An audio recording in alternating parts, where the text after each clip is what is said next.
అమ్మా భవానీ లోకాల నేలే ఓంకార రూపమమ్మా, తల్లి నీ మహిమల్ని చూపవమ్మా.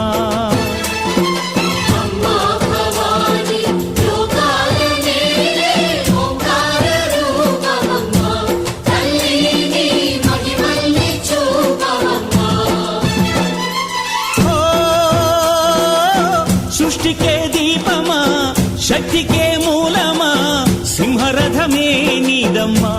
అమ్మ దుర్గమ్మ భక్తులను దీవించుమా.